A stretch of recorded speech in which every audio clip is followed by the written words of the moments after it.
Hello everyone, எல்லோரும் எப்படி இருக்கீங்க? இன்றைக்கி நம்ம சேனலில் ஸ்வீட்டான ஒரு ஈவினிங் ரெசிபி தான் பார்க்க போகிறோம். அதுவும் நம்ம வீட்டில் உள்ள 3 பொருளை வச்சு எவ்வளோ சூப்பராக ஈவினிங் டைமில் டக்குன்னு ஒரு ஸ்நாக்ஸ் செய்கிறதுன்னு பார்க்க போகிறோம். அதுக்கு நான் வந்து தோசை மாவு எடுத்திருக்கேன். தோசை மாவு வந்து வீட்டில் அரைச்ச தோசை மாவு எடுத்துக்கோங்க. கடை மாவுனா நல்லா இருக்காது. வீட்டில் அரைச்ச தோசை மாவு எடுத்துக்கோங்க. நான் வந்து தோசை மாவு வந்து ஒரு 20 பணியாரம் வர அளவுக்கு எடுத்திருக்கேன். கொஞ்சமாக வந்து அதில் வெல்ல பாகு சேர்த்துக்கோங்க. வெல்லம் வந்து ஆல்ரெடி நான் பாகு எடுத்து வச்சுருந்தேன். அதை வந்து ஊற்றி அதை நல்லா கிளறி விட்டுடுங்க. நமக்கு இது வீட்டிலையே செஞ்சு சட்டுன்னு கொடுத்துர்லாம்.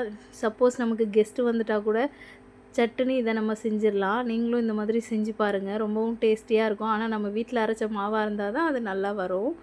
ஸ்வீட் கொஞ்சம் பத்தலை, அதனால் அடிஷ்னலாக வந்து சேர்த்துக்கிறேன். இது வந்து ரவை எடுத்திருக்கேன். ரவை வந்து ஒரு 2 ஸ்பூன் அளவுக்கு எடுத்துக்கோங்க. ரொம்ப போடக்கூடாது. ஏன்னா நம்ம வந்து இது தோசை மாவுன்றனால நம்ம 2 ஸ்பூன் அளவுக்கு இது சேர்க்கணும். ரவை சேர்க்குறப்போ அந்த பணியாரம் நம்ம ஃப்ளஃபியாக சூப்பராக வரும். இது நல்லா கிண்டி விட்டுடுங்க. நல்லா அது கட்டி இல்லாமல் கிளறி இது கூடவே நம்ம இப்போ வந்து தேங்காய் பூ வந்து நல்லா 1/2 மூடி சேர்த்துக்க போகிறோம். அது சேர்த்து அதை நல்லா கிண்டி விட்டுடுங்க. தேங்காய் பூ சேர்த்து அது ஒரு 10 to 15 மினிட்ஸ் கழித்து நம்ம பணியாரம் சுட ஆரம்பிச்சிடலாம். தேங்காய் பூ வந்து சேர்த்தோம்னா பணியாரம் இன்னமுமே டேஸ்ட்டாக இருக்கும். அவ்வளோதான், நல்லா சூடாயிடுச்சு. நம்ம இப்போ பணியாரம் ஊற்ற ஆரம்பிச்சிடலாம்.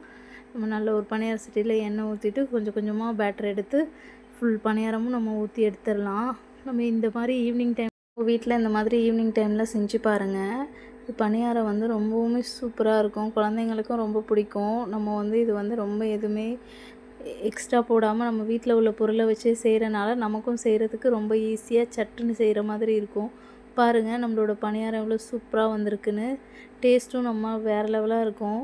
நம்ம அப்படியே நம்ம பணியார மாவில் சுட்ட மாதிரியே இருக்கும். நீங்களும் மறக்காமல் இது மாதிரி செஞ்சு பாருங்கள். பார்த்துட்டு எப்படி இருக்குன்னு கமெண்டில் சொல்லுங்கள். மறக்காமல் நீங்களும் நம்மளோட சேனலை சப்ஸ்கிரைப் பண்ணுங்கள், ஃபாலோ பண்ணுங்கள்.